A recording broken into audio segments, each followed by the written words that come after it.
Coming up on this edition of We Are Washington. The district gets a new pro football team. Plus, DCBX brings world-class events featuring the best of Latin culture. We have salsa, bachata, and kizomba represented. Then American Idol comes to town. It's great when an artist comes in and does something you would not expect. And DC hopefuls get their shot at making it big. Those stories are coming up. The news rundown is straight ahead. We Are Washington starts now.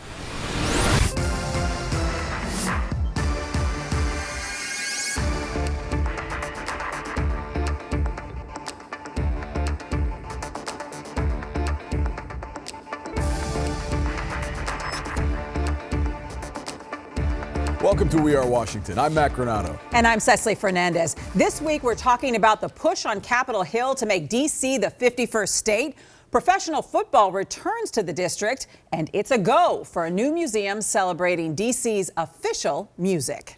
Then it's the story of the power couple behind DCBX, the entertainment company known for its extravagant live events. Find out how a desire to get people on the dance floor has blossomed into an international lifestyle brand. We'll have those stories coming up on the way, but first, let's get to the news rundown. The House Oversight and Reform Committee has passed H.R. 51, the Washington, D.C. Admission Act, making way for a vote on the historic legislation before the U.S. House of Representatives later this year. The bill markup passed by a vote of 21 to 16. On the eve of the committee vote, Mayor Muriel Bowser, along with Council Chairman Phil Mendelson and Congresswoman Eleanor Holmes Norton, held a press conference rallying D.C. residents. Here in D.C., we have the values, the political will, the commitment to do better, and we're locked out of the national conversation. And we know what the solution is: statehood for Washington, D.C. Professional football has returned to the district in the form of the D.C. Defenders. The D.C. football team is one of 8 franchise teams in the newly launched XFL League. The D.C. Defenders will play their home games at Audi Field in Southwest D.C. The league is owned by Vince McMahon and is the successor to the original XFL, which ran for a single season back in 2001.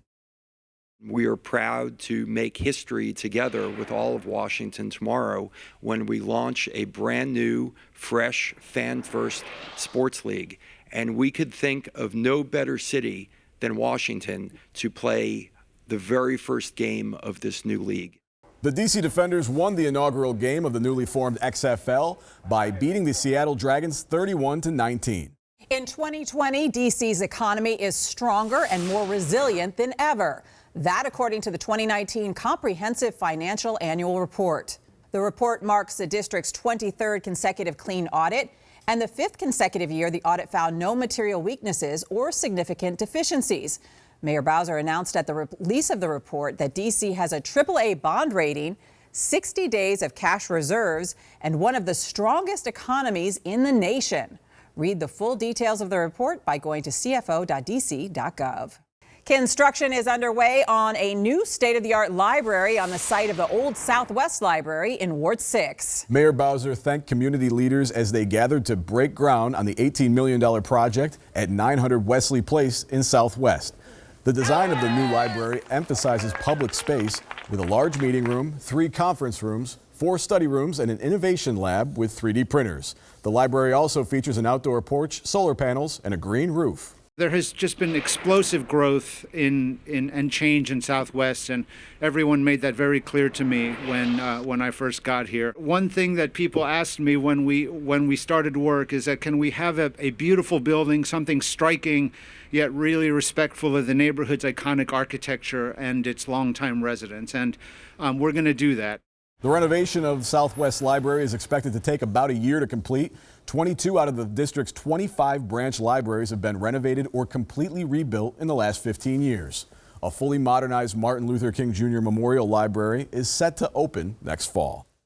It's time once again to remind your kids to sign up for their district summer jobs. Mayor Bowser kicked off the 40th year of the Mayor Marion S. Berry Summer Youth Employment Program, known as SYEP. Most importantly, you have to sign up, get ready, get your paperwork together, and be ready to go to work. It's SYEP season in Washington, D.C. Mayor Bowser also announced a new partnership with the Office of the Comptroller of the Currency, or OCC, an independent bureau of the U.S. Department of the Treasury, which is providing a paid internship program through SYEP. District families now have a new tool to better understand their school's budget for next school year. Mayor Bowser launched the mobile-friendly DC Public Schools Pocket Budget Guide.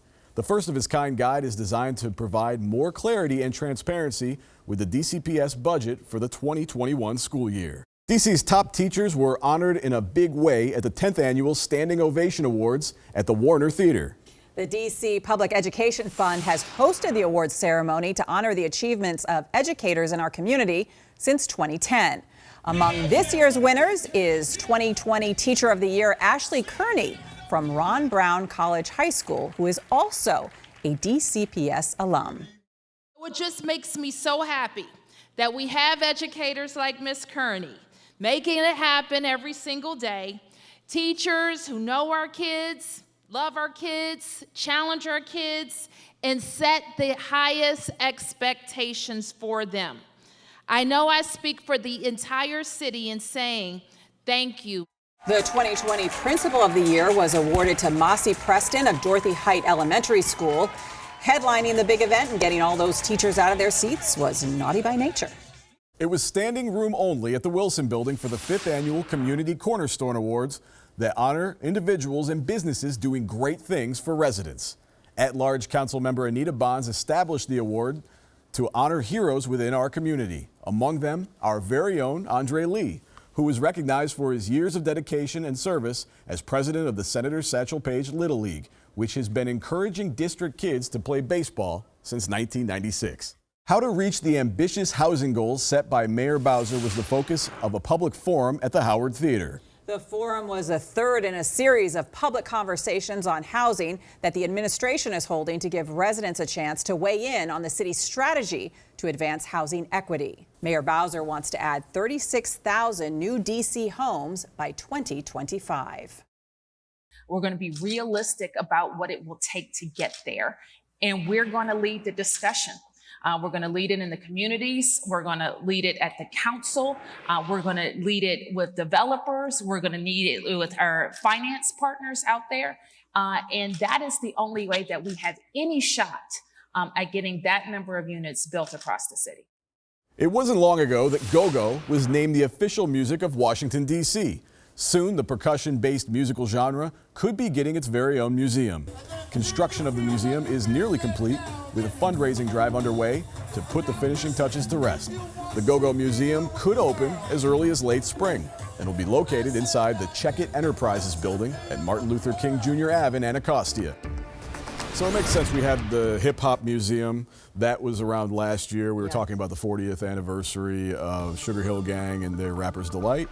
And now this year, we could possibly be getting the Go-Go Museum. And this would be such a nice addition because I'm sure a lot of visitors to the city who are not familiar with go-go music, this could be a good first stop. When they learn that go-go is the official music of the district, they might think, hey, you know, I'd like to know more about that. That's right. And there are a lot of different pieces of memorabilia, ticket stubs, posters, globe posters, t-shirts, all sorts of band material, pictures. I think that would really be interesting for people and fans of the music to be able to go there and see. So can't wait to see it open up.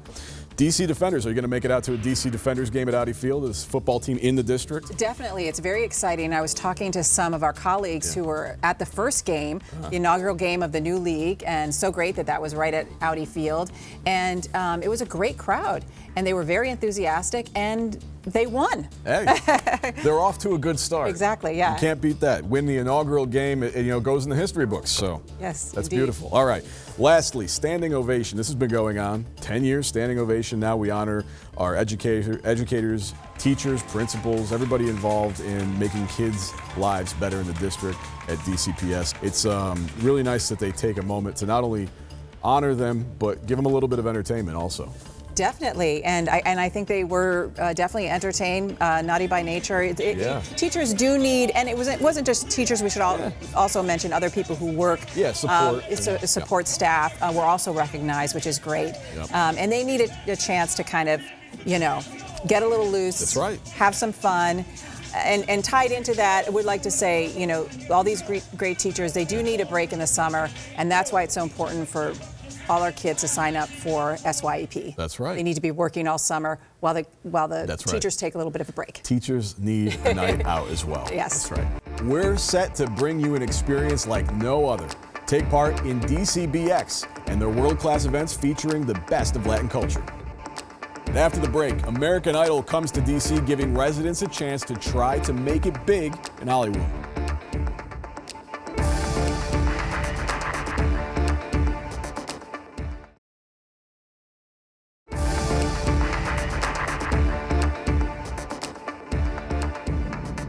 Welcome back.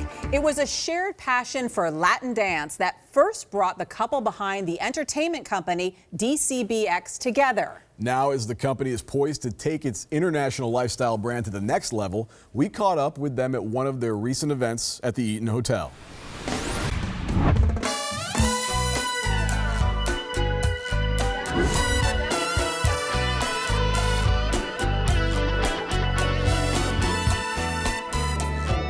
Welcome back to We Are Washington. I am here at the fabulous Eaton Hotel, and I'm joined by Lionel, Granato Smith, and Kat Lagata. And Smith, I'm sorry, yes. She's married, just so don't forget it. And this is the dynamic duo behind DCBX. So tell me about your company just in general, for people who don't know. Yeah, so our company is basically a brand that brings together Latin dancers, filmmakers, and entrepreneurs. And really our mission is to empower lives for diverse and inclusive events. And this is kind of typical of one of your events because there's just a lot going on. So tell me specifically what's happening tonight here at the Eaton Hotel. Sure. We're actually celebrating 3 different dances. So we have salsa, bachata, and kizomba represented 3 different rooms. And it's just amazing to be able to put people together to learn how to dance and then explore something new.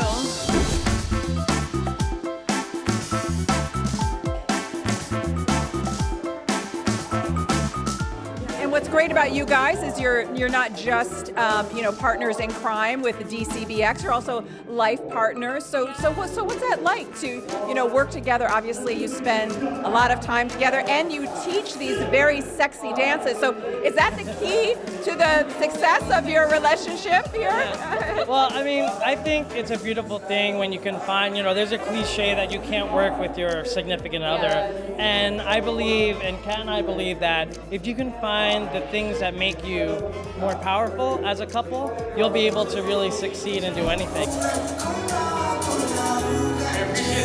And if you're doing bachata also along the way, that helps too, right? When you're dancing bachata and doing body rolls, you might get married. Yeah.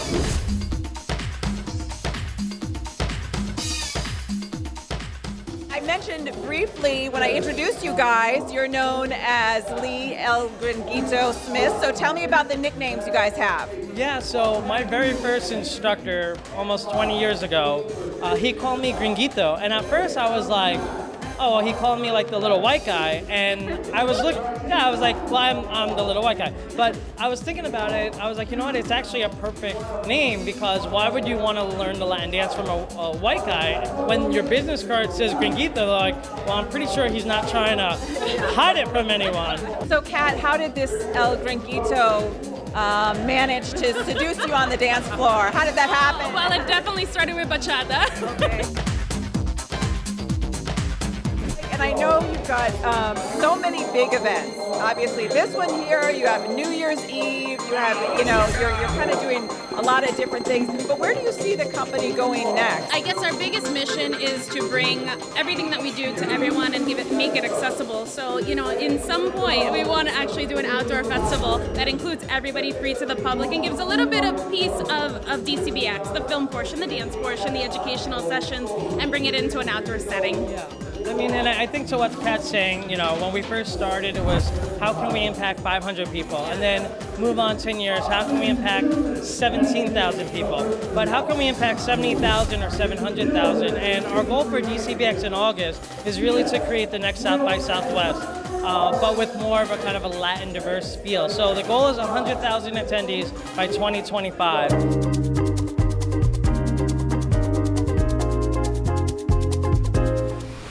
I always enjoy attending any DCBX events I can go to, and they're such a great couple. Yeah. One thing I did want to mention is I know from the package it looks like everybody's like basically a professional dancer, but their events do attract people of all different levels, all different ages, and a lot of people who just show up and want to learn. Okay.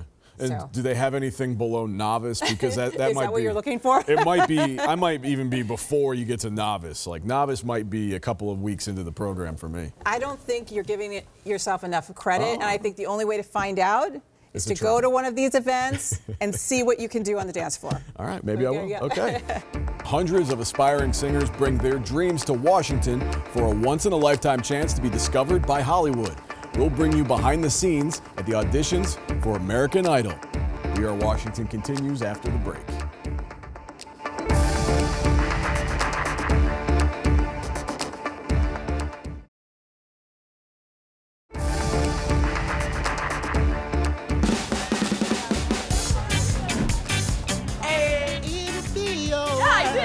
DC came out to represent. I have a job as a host in a restaurant. Maybe I can change that. With the iconic bus parked in downtown D.C., aspiring artists from around the region flock to audition for American Idol, a show that has launched countless careers since it first aired in 2002. We're teachers, we're instructors, and that's the part I love the most. You also love that you're 12-year-old fans again. Yeah. 9-year-olds, okay? I've got 9-year-olds going, hey, Lionel. I'm going, that's cool, right? The show's returning judges Lionel, Richie, Katy, Luke Bryan, and longtime host Ryan Seacrest describe what they hope to find in D.C. as they prepared for a full day of judging to determine who they would send to Hollywood. I mean, have you ever really seen like a world-class rapper that was able to incorporate singing and vocal? It gets tricky, because rap is such an important genre, but I mean, we're a singing competition. We've grown so much beyond what American Idol used to be, and we are so much more artist-friendly. I think we all think it's great when an artist comes in and does something you would not expect them to do based on what they look like or what you think they might do. Yes. And they don't know they're good yet. That's always the battle. The show's in-house mentor, artist Bobby Bones, had advice for contestants dealing with nerves before facing the superstar judges at the War. I don't think you correct your nerves, and so I tell them being nervous is okay, but just be prepared that you're going to get nervous, and it's then how you deal with the nerves. You're not going to make them go away, and a lot of people want to go, I don't want to be nervous. No, you have to accept the fact that you're going to be nervous, and it's kind of how you execute with the nerves. Great. Good luck to you. I know you're going to do a great job. It's just been a really chill day, so I'm ready to go in there and just give it my all and sing my heart out. Right on my jacket. I love Lionel, I love Katy, and I love Luke, and I just think it's going to be great to play for them. So I'm going to be nice and chill for this audition. It's bad today, still craving your. It'll be alright. Yeah. Many of the hopefuls were happy to give us a preview of their audition as they waited in line for a once-in-a-lifetime shot at making their dreams come true. If I had my way, surely you would be closer. I need you closer. Woo! Beautiful. Yeah. She's through. She made it through. Still craving your kiss, but I'm longing to linger till dawn, dear. Just saying, the next American Idol, can't wait. I've waited all my life for you.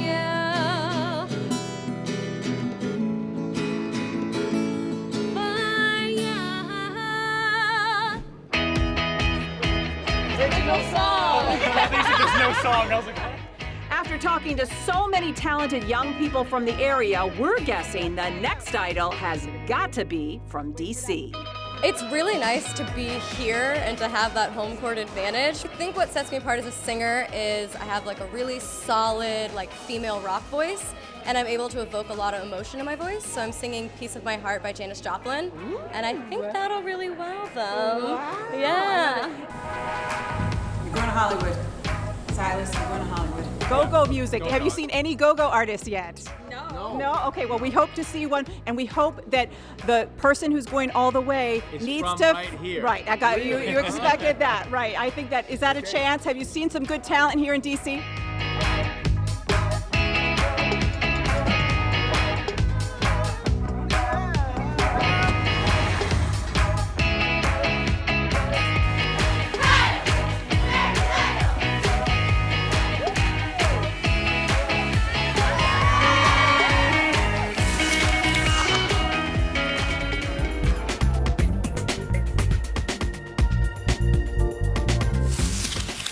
All right, one last thing today.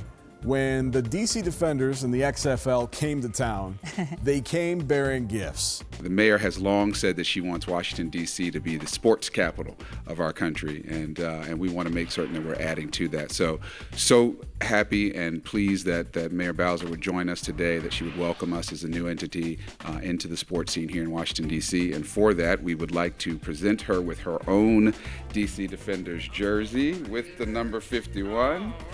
That's right. Absolutely, absolutely. We hope you will don that and many other Defenders colors when you come out and join us here at Audi Field.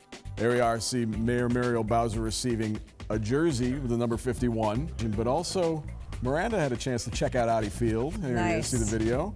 Checking out Audi Field and making Some sure... of the perks when your mom is mayor. Yes. Checking out to make sure that everything is up to regulation before the kickoff of the XFL in D.C. I always worry, it's like, get Miranda off the field before the players come Before on. they come running on the field. Yeah, you have to make sure when you got a brand new team and, you know, a new league, you have to make sure the lines are painted correctly. Exactly. All of the things, all the rules are followed, so. And another red jersey for Mayor Bowser, who is the mayor of the District of Champions. The sports capital. Exactly. Yes. All right, well, that is all the time that we have for today, but we'd like to remind you, we have plenty of other episodes, features, all sorts of things we'd like you to check out. And all you have to do, it's really simple. All you have to do is go to YouTube and search Entertain DC. That's all we have for today.